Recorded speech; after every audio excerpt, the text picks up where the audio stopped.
السلام عليكم ورحمة الله وبركاته. أخويا مكرم، نسأل الله يا رب تكون في خير وفي نعمة، اللهم آمين يا رب العالمين.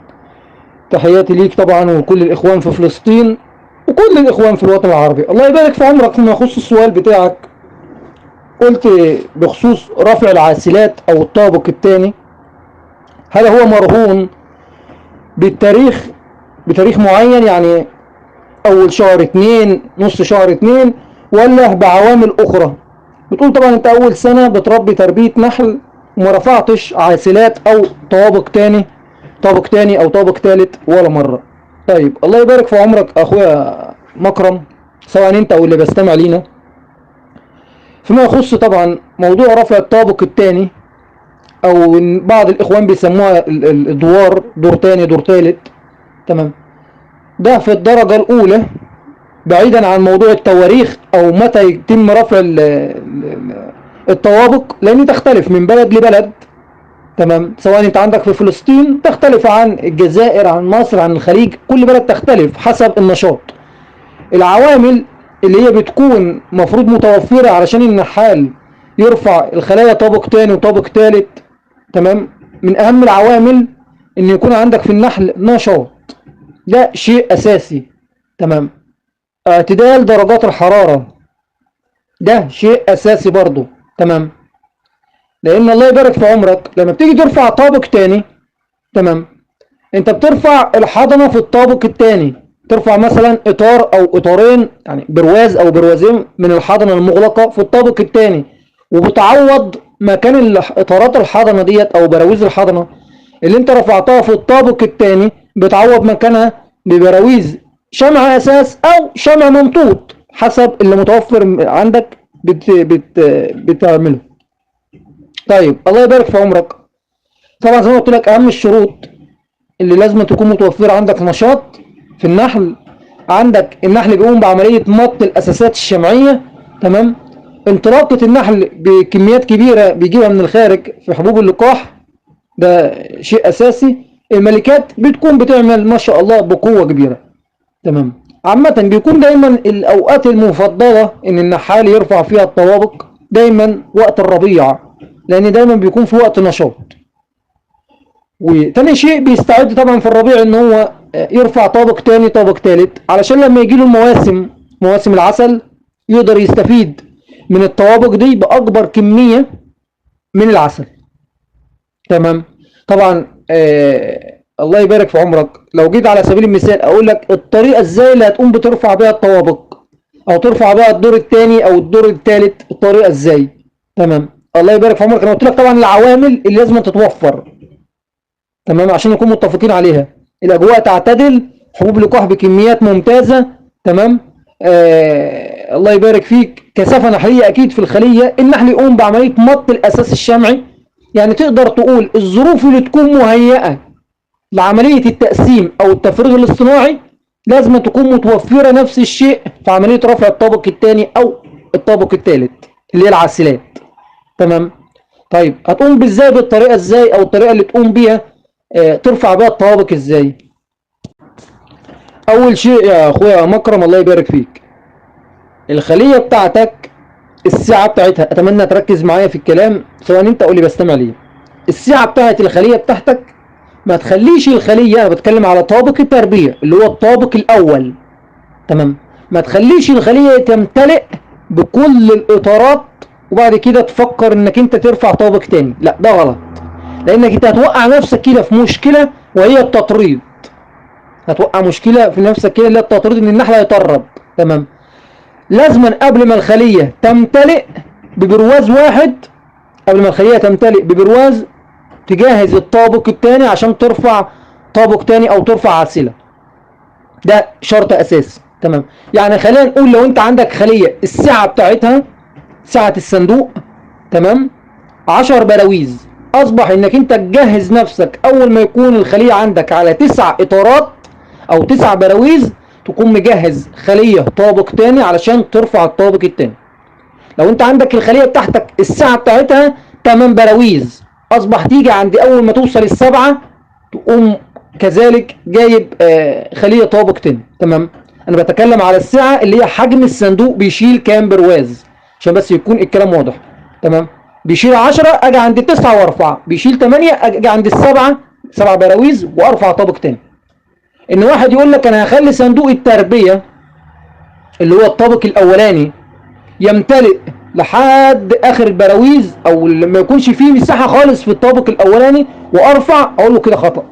خطأ، لان النحل مباشرة في ايام النشاط، ووجود النحل والملكات بتعمل بكفاءة كبيرة من وضع البيض وكميات كبيرة من الذكور، هتلاقي مباشرة الملكة بنت بيض تطريد.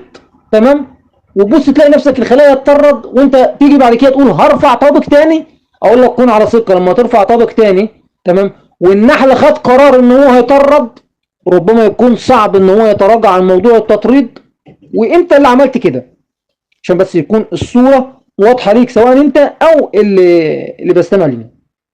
طيب خلينا نقول الله يبارك فيك، انت عندك الصناديق بتاعتك او الخلايا بتاعتك، السعة بتاعتها بتشيل 10 براويز. تمام. تيجي عند التسع براويز تحضر صندوق عاسلة طبعا فارغ. دائما بيكون الصندوق اللي هو العاسلة نفس حجم صندوق التربية، نفس المقاسات، باستثناء فقط القاعدة بتاعته بتكون متشالة، هي القاعدة اللي بتكون متشالة فقط. الله يبارك في عمرك. طبعا بتقوم جايب الطابق التاني ده، تمام، حطه يعني جنبك جنب الخلايا، بترفع بروازين حضنة مغلقة. تمام. اتمنى تخلي بالك من الكلام معايا. تيجي على صندوق التربية بتشيل منه بروازين حضنة مغلقة. تمام. بتشيلهم طبعا بالنحل بتاعهم. يفضل وانت بتشيل البروازين الحضنة المغلقة دول تشوف كده الملكة هل متواجدة عليهم ولا مش متواجدة. تمام. مش عاوزين ان احنا نيجي نرفع طابق تاني لا قدر الله نموت الملك. تمام. بعد ما تحط البروازين الحضنة المغلقة، الله يبارك فيك اخويا مكرم، في العاسلة او الخلية الفارغة اللي انا هعملها طابق تاني، تمام، اقوم مدور على برواز عسل. تمام. في الخلية برضو طابق التربية اجيب منها برواز عسل، واقوم حاطه في الطابق الثالث، يكون غطا يعني الجدار فوق، في الجدار الله يبارك فيك. اول حاجة في الخلية العاسلة بنحط فيها اطار حضنة مغلقة، وبعديه اطار حضنة مغلقة، وبعديه اطار عسل. طب اطار العسل ايه لازمته؟ احنا بنحطه عشان ندفي الاطارين بتوع الحضنة المغلقة اللي على وشك الخروج. تمام. وتاني شيء علشان النحل لو احتاج كتغذية او كمخزون يبقى موجود معاه برواز عسل. طيب انا شلت 3 براويز من اصل 9. احنا اتفقنا ان احنا مش هنخلي الخلية توصل 10، توصل 9 براويز بس. شلت 3 من التسعة اتبقى 6. تمام. لازم اعوض الخلية تحت ب3 براويز. تمام. اعوض الخلية تحت ب3 براويز. طبعا عندك براويز اساس شمعي، حط 3 براويز تحت. طبعا ما تحطهمش ورا بعض عشان الصورة تكون واضحة، ما تحطش ال3 براويز ورا بعض. عندك اطارات ممطوطة، حط ال3 اطارات ممطوطة، لانك انت شلت 3 هتحط 3 اخرين مكانهم. في موسم النشاط الله يبارك فيك، وفي النحل لما يكون عنده القدرة ان هو يمط الاساسات الشمعية مباشرة، ال3 براويز اللي انت نزلتهم دول، تمام، ما شاء الله تبارك الله، ربما يكون اقل من اسبوع النحل مطهم والملكة وضعت البيض فيه. تمام. طيب انت كراجل نحال ايه المهام اللي تقوم بيها او ايه الوظيفة اللي تقوم بيها في الموضوع ده؟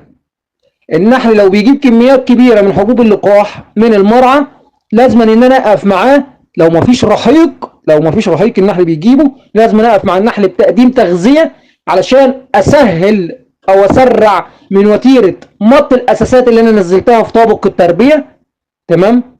وان النحل يكون عنده النشاط والقدرة يجيب كميات كبيرة من حبوب اللقاح. تاني شيء ان هو يكون محتاج وفي امس الحاجة للتغذية علشان يبتدي يغذي اليرقات والامور تنشط. ده شيء اساسي. تمام.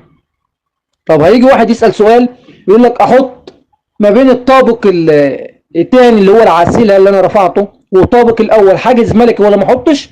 اقول له ما تحطش، انت لسه بترفع طابق ثاني وبتجيش نحل، انت مش محتاج تحط حاجز ملكي.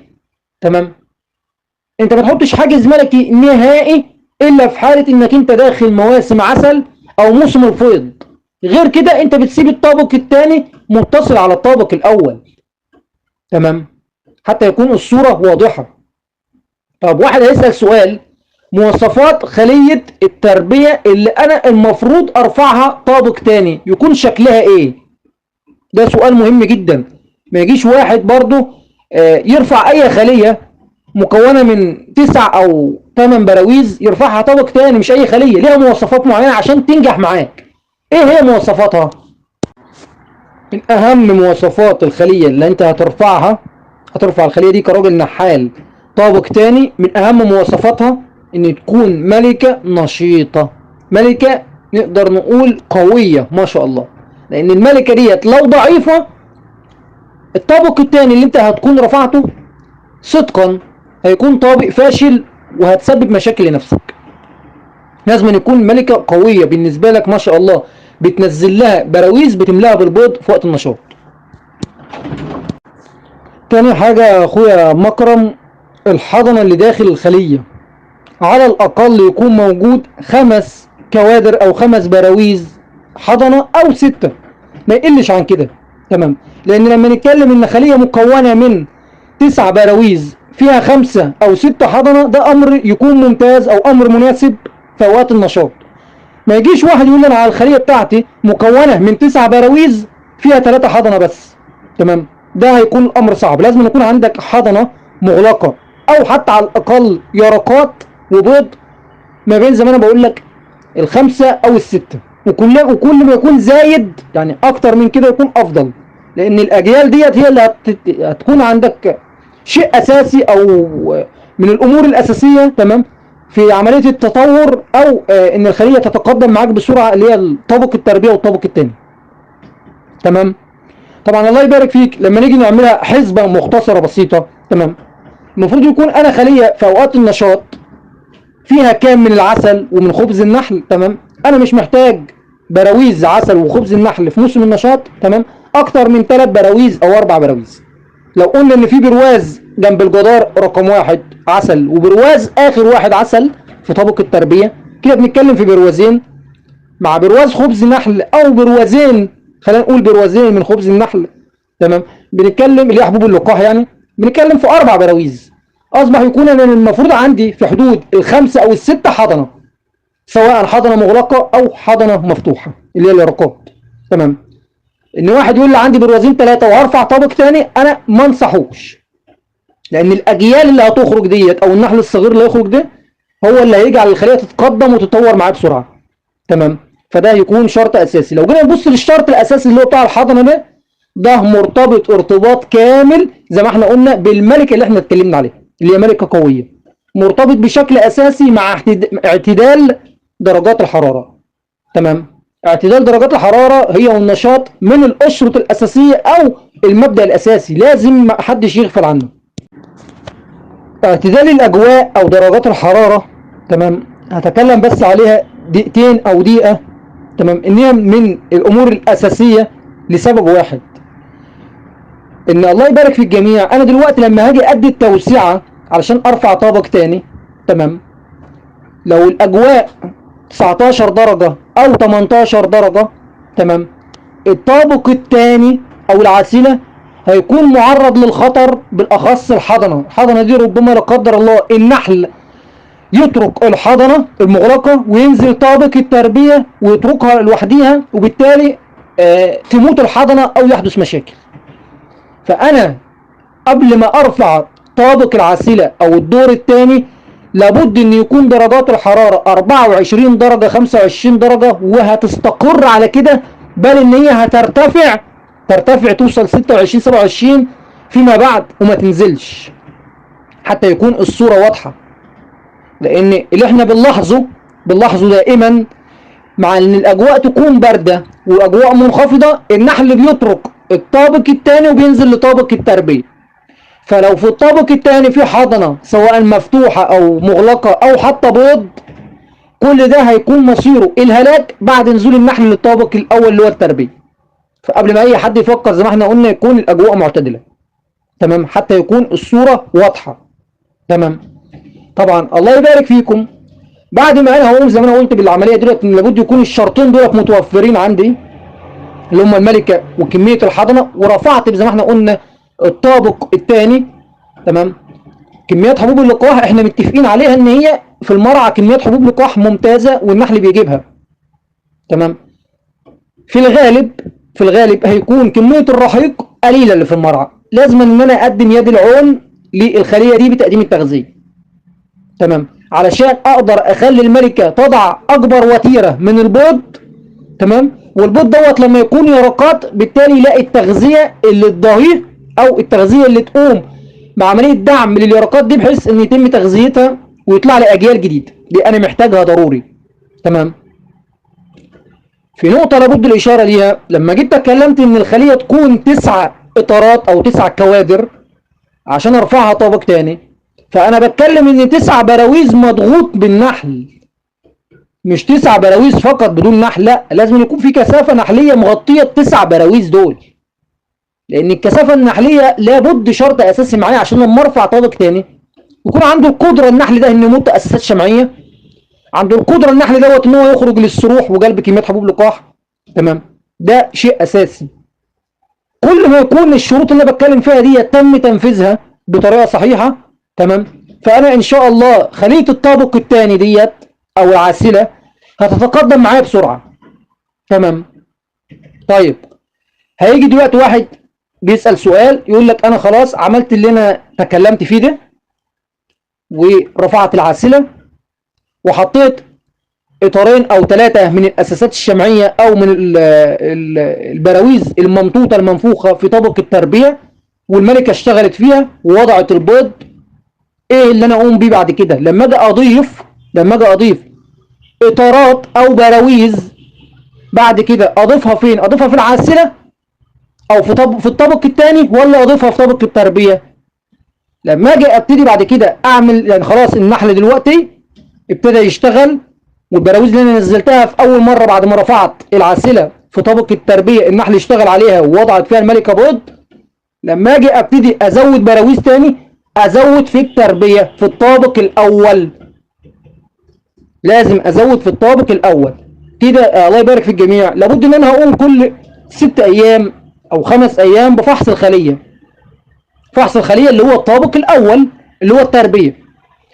في وقت الفحص انا برفع حضنه مغلقه للطابق الثاني وبنزل مكانها اساس شمعي او اطارات ممطوطه، ولكن شرط اساسي ان انا قبل ما انزل براويز ممطوطه او اساسات شمعيه للطابق الاول يكون كل الاطارات النحل شغال عليها، مفيش اطارات فارغه، مفيش اطارات اساس لسه. تمام. فاصبح انا دلوقتي باخد من الاول وبرفع للتاني، يعني باخد من الاول حضنه بحطه في الطابق التاني اللي هو العسيله وبنزل مكانه اساس شمعي او اطارات ممطوطه. تمام. وشغال على الوتيره ديت لحد ما هبص الاقي ان شاء الله الطابق الثاني ابتدى يجي 5 اطارات 6 اطارات ابتدى يمتلئ وماشي انا على الوتيره دي بدعم بتغذيه والنحل بيجيب كميات حبوب لقاح من الخارج. تمام. انا بفحص الخليه اللي هي الطابق الاول كل 5 ايام او 6 ايام. طبعا احنا قلنا في اعتدال في الاجواء في درجات الحراره فما فيش مشكله عندي. وتاني حاجه انا بفحص عشان ان النحل لا قدر الله يقوم ببناء بيوت تطريد، فبالتالي انا بفحص وبتاكد هل النحل او الملكه عملت بيوت تطريد ولا شغاله بالوتيره بتاعتها. تمام. ده شيء اساسي. في نقطه لابد الاشاره ليها الله يبارك في الجميع. بعد ما برفع الطابق الثاني او العاسله مباشره واحط 2 حضنه مغلقه في العاسله، باجي بعد 4 ايام 5 ايام لما اقوم بفحص الخليه ممكن ان انا الاقي الاطارين او الكادرين اللي هم في العاسله فيهم بيوت ملكيه. تمام. هل معنى كده ان الخليه ديت يتيمه؟ لا، ده بيكون امر طبيعي. بعد ما برفع العاسله مباشره ب4 ايام او 5 ايام بيكون في بيوت ملكيه في الطابق الثاني، لان على الاغلب الملكه بتكون ما صعدتش او ما طلعتش للطابق الثاني العاسله دي والنحل حس او استشعر بغياب الملكه فقام ببناء بيوت ملكيه. فانا طب اعمل ايه؟ امر بسيط جدا. كده كده انا هفحص طابق التربيه. تمام. انا بتكلم الكلام دوت بعد رفع الطابق الثاني ب5 ايام. هفحص التربيه اشوف الوضع فيه ايه اللي هو الطابق الاول واشوف الامور ممتازه. خلاص بقوم حاطط العاسله في الطابق الثاني اللي فوقيه وبفحصها والبيوت الملكيه دي بقى هقدمها لان انا شفت الملكه وشفت بيض في الطابق الاول. تمام. في سؤال تاني اخوة هيسألوه وبيحدث، الخلية لما هتوصل معاك عند ال 17 برواز او ال 18 برواز، تمام، هتلاقي في بعض الخلايا في الطابق الاول اللي هو التربية، تمام، النحل او الملكة اتعمل لها احلال. هتلاقي في بيت او بيتين ملكيين في الطابق الاول، بيحدث كتير الكلام ده. طب ليه؟ ايه السبب؟ السبب بسيط ومختصر جدا، ان انا كراجل نحال لما جيت اشوف الخلايا اللي انا هرفعها طابق تاني او ارفع لها عسلة، كانت الملكات ملكات مش قد الجودة او مش قد القدرة ان هي تشتغل على 17 و20 برواز. هي قدرتها، القدرة بتاعتها تشتغل فقط على 7 او 8 او 10 براويز بس. وبالتالي لما اديتها انا طابق تاني وحطيت كمان بروازين ووصلوا مثلا 15 برواز، يعني طابق الاول 10، طابق التاني 5، وصلوا 16، وصلوا 17 برواز، يعني قبل ما اقفل الطابق التاني الملكه ما كانش عندها القدره ان هي تغطي ده كله، والنحل قام عمل لها احلال. ولذلك لابد ان الواحد ينتبه للشروط وينقي ملكه جيده يرفعها طابق تاني، تمام، علشان ديت اللي هتمشي معاه بوتيره تطور ووتيره للامام على طول باستمرار ممتازه، افضل من انها تيجي عند ال 15 او ال 17 برواز والنحل يعمل لها احلال لانها ما عندهاش القدره ان هي تتقدم معايا. تمام. دي كلها امور احنا هنشوفها وربما يكون يعني هتصادفنا كتير. تمام. طيب الله يبارك في الجميع. اما يجي موسم العسل بقى، موسم العسل دخل عليا انا كراجل نحال، وما شاء الله انا جيشت خليه، وصلت خليه طابقين 20 برواز، او وصلت رفعت طابق ثالث كمان، تمام، 25 27 برواز، يعني ما شاء الله عندي كثافه نحليه عاليه جدا. تمام. طبعا قبل موسم العسل الطوابق دي كلها مفتوحه على بعض، يعني قبل موسم العسل في فتره التجييش، تجييش النحل، طابق اول مفتوح على الطابق الثاني، مفتوح لو عندي طابق ثالث مفتوح عليه، مفيش حواجز ملكيه، لان انا عاوز الملكه تصعد في كل الادوار، تضع كميات بيض وحضنه عشان اكون اكبر جيش. جه عندي موسم الحمضيات او موسم البرسيم او اي موسم كينا، اي موسم عسل جه عليا، او موسم سمره في الخليج. تمام. قبل ما يجي موسم العسل عليا، تمام، طبعا ما انتظرش لحد ما الموسم ياتي عليا والنحل يجيب الرحيق، لا، قبل الموسم بحدود الاسبوع او ال10 ايام ابتدي اجهز حالي، تمام، ان انا اشوف الخلايا وابتدي اضع الحاجز الملكي، تمام، عشان ابتدي اجمع اكبر كميه من الرحيق. طبعا الله يبارك في الجميع، مخزون العسل او الاطارات اللي هتكون فيها عسل تغذيه ابتدي طبعا ان انا اطلعها انضفها، ابتدي مثلا ان انا اطلعها واحط مكانها براويز ممطوطه، تمام، كل واحد حسب الاحتياجات اللي عنده. عندي براويز ممطوطه ممكن احط براويز ممطوطه مكان البراويز العسل التغذيه الخالص، ما عنديش ممكن اطلعها وافرزها. تمام. اللي انا اقصده نظفت نحلي استعدادا للموسم، حطيت حاجز ملكي ما بين طابق التربيه اللي هو الطابق الاول والطوابق اللي فوق، تمام، بحيث ان النحل يخزن لي اكبر كميه عسل في الطابق الثاني والطابق الثالث، تمام، بكميات كبيره. تمام. كذلك التربيه بيكون ما شاء الله في حضنه، وكذلك بيكون في كميات من العسل. تمام. فده اللي احنا بنمشي عليه دايما باستمرار. تمام. الله يبارك فيكم. في بعض الاخوه يقول لك انا مش عاوز اركب حاجز ملكي، في طريقه ثانيه؟ اقول لك والله بعض الطرق، منها على سبيل المثال ان واحد يقوم بخلخله البراويز اللي في الطابق الثاني او في الطابق الثالث، على ان الملكه يكون ما عندهاش القدره ان هي تصعد وتمر على البراويز. اقول لك مش كل الملكات تقدر تعمل لها خلخله في البراويز، وفي ملكات ما شاء الله بتكون نشيطه وعندها القدره، ان هي تعبر ما بين البراويز وتضع كميات بيض، وكذلك عندها القدره تعبر للطابق الثالث لو انت شغال بالنظام اللي هو الخلخله. اتوقع يكون الناس فاهمه يعني الخلخله يعني ايه. الخلخله يعني اللي انا بخلخل الاطارات ما بين الاطار والاطار اللي جنبه، بيكون حوالي 2 مللي او في الحدود دي. يعني بنتكلم ان الخليه بتاخد 10 كوادر، انا بخليها تاخد 9 كوادر بس لان عملت خلخله. تمام. دي طريقه مش ناجحه في جميع الاحوال. في بعض الاوقات الملكه بتعبر في البراويز دي وتضع كميات بيض. تمام. حتى يكون الصوره واضحه. اتمنى يكون الصوره واضحه. طبعا الله يبارك في الجميع. عامه احنا اتكلمنا يعني بصوره ربما يكون على اهم الامور اللي يتم النحال يقوم بيها في وقت رفع الطوابق زي ما احنا اتكلمنا. الله يبارك في الجميع. لو في حاجه ناسيينها يا ريت تذكرونا بيها. في حاجه مهمه لابد الاشاره ليها، ان طبعا لو انا عندي طابقين 20 اطار او 3 طوابق، لابد ان قبل الموسم، موسم الفيض او موسم العسل، احط الحاجز الملكي لو انا عاوز اطلع كميات عسل. لو سبت الخلايا الطابقين او ال3 طوابق مفتوحين على بعض في موسم الفيض هتطلع كميات عسل بسيطه، لان كل الرحيق اللي هيجي هيروح لشغل الملكه او هيروح لليرقات اللي الملكه هتضعها بكميات كبيره من البيض، وانت كنحال مش هتستفيد. فلازم بشكل اساسي تحيز الملكه عن وضع البيض في اقل مستوى في موسم العسل لو انت عاوز تطلع كميات عسل كبيره عشان يكون الصوره واضحه.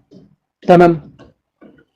طبعا الله يبارك فيكم، ومشكوره طبعا اخونا مكرم من فلسطين على الاشاره للموضوع دوت والحديث فيه. لو في حاجه غابت عننا او سهينا عنها يا ريت تذكرونا بيها، ونسال الله يا رب التيسير والتوفيق للجميع. ونتمنى قبل اي احد ما يرفع طابق تاني لابد ان هو يمشي على الشروط اللي تكون متوفره عنده. تمام. الله يبارك فيكم، نسال الله يا رب التوفيق والخير للجميع. مشكورين، شكرا جزيلا.